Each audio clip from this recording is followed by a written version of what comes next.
Hey, this is cybercore and welcome back to Tactical Teamwork. Today we're going to look at some of the advanced team strategy that defines a League of Legends tournament scene. Specifically, we're going to look at an example of the impossible decision. This is the fourth and final match between Royal Club and Fnatic at the World Semifinals for Season 3. Up until this team fight, Royal Club has been losing most of their engagements and has been falling further and further behind Fnatic. But they've managed to catch a break as they've initiated a 5 vs 4 fight before Fizz can arrive, catching Fnatic off guard.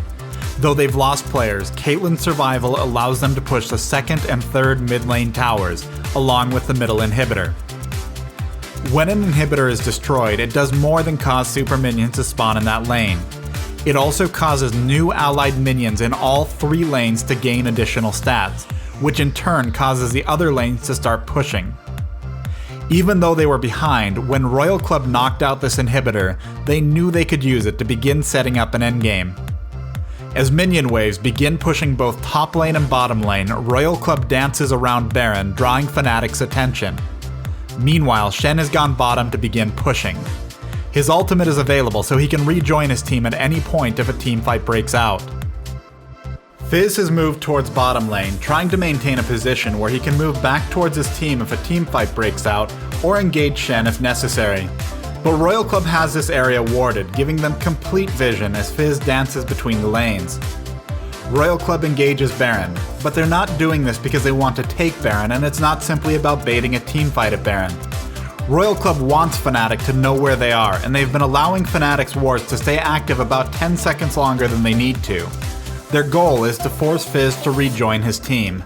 In chess terms, Fnatic has been put in a 3-way fork, a situation where 3 objectives are being threatened at one time. If Fizz engages bottom and Shen rejoins his team, Royal Club can either force Baron or engage a teamfight against Fnatic, just as they did successfully several minutes ago. And even if Fizz stops Shen from rejoining his team, the lack of his damage and mobility in a teamfight gives Royal Club an edge, as it leaves few options for Fnatic to deal with Caitlyn's long range. If Fizz rejoins his team, Shen pushes up to Fnatic's base. If this happens, Royal Club can buy time for Shen by disengaging, and when a teamfight does break out, Shen can show up with his ultimate anyway.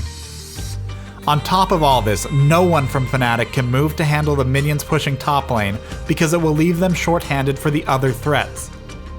There is no good option. As a team, Royal Club has created a situation where any choice Fnatic makes will cost them. This is the impossible decision. Royal Club gives Fnatic an out, pulling Shen back and out of vision in bot lane. Almost immediately, Fizz returns to his team at mid lane. Of course, the moment Fizz shows back at mid lane, Shen immediately turns around and rejoins his minions, who have just finished off the second tower, and he begins pushing towards Fnatic's base. As Fizz returns to bot lane, the minions at top are about to take down the second top tower, and Shen has a large wave pushing the final bot lane tower. Unfortunately, Royal Club has lost vision and they want to prevent Fnatic from stopping these pushes. As they engage on Baron again, they will once again leave a ward alive to keep Fnatic's attention. A fight breaks out and it goes somewhat predictably. Without the threat of Fizz, Royal is comfortable staying engaged even at relatively low health, and a good ace in the hole kill on Varus allows Caitlyn to zone and stall Fnatic while her team takes Baron. Meanwhile, Fizz has finally engaged on Shen, chasing him down lane and eventually killing him. Unfortunately, during this chase, Royal Club's minions are still hammering away on the final bot lane tower, bringing it down just before Fizz can respond to it. With Baron down, Royal Club recalls and regroups, taking out Dragon while Fnatic must clear the waves on their side of the map. Baron buffed and caught up in items, they now move in to take down the naked inhibitor at bottom lane. After a brief standoff, a teamfight breaks out and Fnatic's Leona is quickly burst down, allowing an opening to destroy the inhibitor. And with the middle inhibitor respawning, they're able to continue this 5-4 advantage and knock this out. So let's break down everything we've seen. A single teamfight led to 2 mid towers and the inhibitor being taken down. But because Royal Club worked as a team, they were able to turn this into a Baron kill, a Dragon kill, 3 more tower kills, a bot inhibitor kill, and a middle inhibitor kill as it respawned.